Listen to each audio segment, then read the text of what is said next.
पहले तो सुबह की भी टाइमिंग होती है तो उसमें भी मैम नहीं आती है, और शाम की टाइमिंग जो होती है उसमें भी मैम बहुत लेट आती है। जनरेटर यहाँ पे चलता नहीं है, यहाँ की लाइट बहुत जाती है, और ऊपर से अगर कुछ कंप्लेन करो, अगर मैम से भी कहो तो मैम सीधा कह देती है कि प्राइवेट में चले जाओ अगर इतनी दिक्कत है। तो कुछ पहले दिन तो लाइट गई नहीं होगी ना मैम, जाती रहती हो? नहीं, मैंने कहा है कि उनको जब भी लाइट जाए तो आप लाइट चलाएं। तो फिर कल क्यों कहा? वो तो खुद ही चलाता, फिर वो बोलने की जरूरत क्यों पड़ी? मेरे को 1 साल हो गया है और 1000 पर मंथ फीस है, और यहाँ की लाइट रोज जाती है। तो अगर जब हम मैम से भी बोलते हैं तो मैम बोलती है कि ऐसा है तो आप प्राइवेट में चले जाओ। कुमाऊं कमिश्नर दीपक रावत ने हल्द्वानी स्टेडियम का निरीक्षण किया तो कई खामियां सामने आई।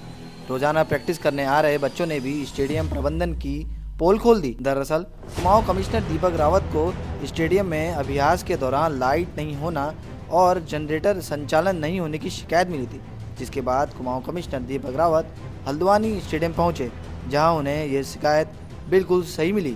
उन्होंने स्टेडियम स्टाफ से जवाब मांगा है। इसके अलावा कुमाऊं कमिश्नर ने कहा कि युवाओं से स्टेडियम में अभ्यास करने की फीस ली जा रही है और उन्हें सुविधा नहीं मिल रही है। इस तरीके की लापरवाही को बिल्कुल भी बर्दाश्त नहीं किया जाएगा। देखिए, पहले तो जो ये माननीय मुख्यमंत्री की घोषणा में एक्चुअली ये धनराशि आई है और इसमें जो काम की प्रोग्रेस है ये अच्छी है। जो घास का काम है वो हो चुका है, अंदर जो जालियां लगनी थी वो भी लग चुकी हैं, जो वाटर स्प्रिंकलर्स हैं वो लग चुके हैं, ड्रेनेज सिस्टम अंदर का बन चुका है। पवेलियन पे खाली शेड पे काम है, वो हो रहा है। बाहर जो ट्रैक बनना है उस पर काम होना है।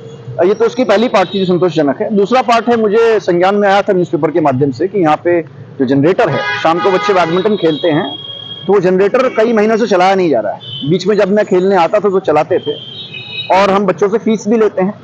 कोच भी यहाँ पे हैं जो कि टाइम पे नहीं आते हैं। तो लिहाजा मैं खुद ही इसको देखने आया था कि क्या दिक्कत है। तो ये वाकई यहाँ पे लापरवाही, यहाँ पे ऑफिसर्स हैं उनकी लापरवाही यहाँ पे पाई गई है और उनके द्वारा इस पर ध्यान नहीं दिया जा रहा है।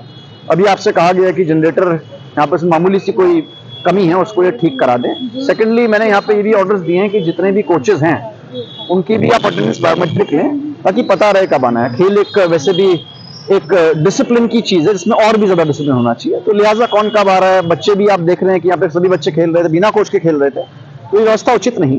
तो इसमें संबंधित जो है उनका स्पष्टीकरण भी मैं प्राप्त करूंगा और उनको निर्देश भी दे दिए हैं वैसे कि भविष्य में इसको ठीक कर दें। हम 1 साल से ज़्यादा हो गया आते हुए यहाँ पे, और क्या कहते हैं, यहाँ पे मैम नहीं आती है ना, सुबह आती है, शाम को भी लेट आती है, और सुबह तो उनका सुबह का भी है तो सुबह भी नहीं आती है वो। और लाइट जाती रहती है, जनरेटर चलता है। और लाइट जाती रहती है, जनरेटर नहीं चलता है, कोई भी नहीं खोलता। हमसे कहते हैं तेल नहीं है। और कितनी फीस ली जाती है? हाँ, 1000। अंकल, मेरे को 1 साल हो गया है और 1000 पर मंथ फीस है, और यहाँ की लाइट रोज जाती है और टाइम पे भी नहीं आती है। तो जिस हिसाब से फीस ली जा रही है उस हिसाब से फैसिलिटी नहीं मिल रही है। तो अगर जब हम मैम से भी बोलते हैं तो मैम बोलती है कि ऐसा है तो आप प्राइवेट में चले जाओ। सर, पहले तो सुबह की भी टाइमिंग होती है तो उसमें भी मैम नहीं आती है, और शाम की टाइमिंग जो होती है उसमें भी मैम बहुत लेट आती है। जनरेटर यहाँ पे चलता नहीं है, यहाँ की लाइट बहुत जाती है, और ऊपर से अगर कुछ कंप्लेन करो, अगर मैम से भी कहो तो मैम सीधा कह देती है कि प्राइवेट में चले जाओ अगर इतनी दिक्कत है तो।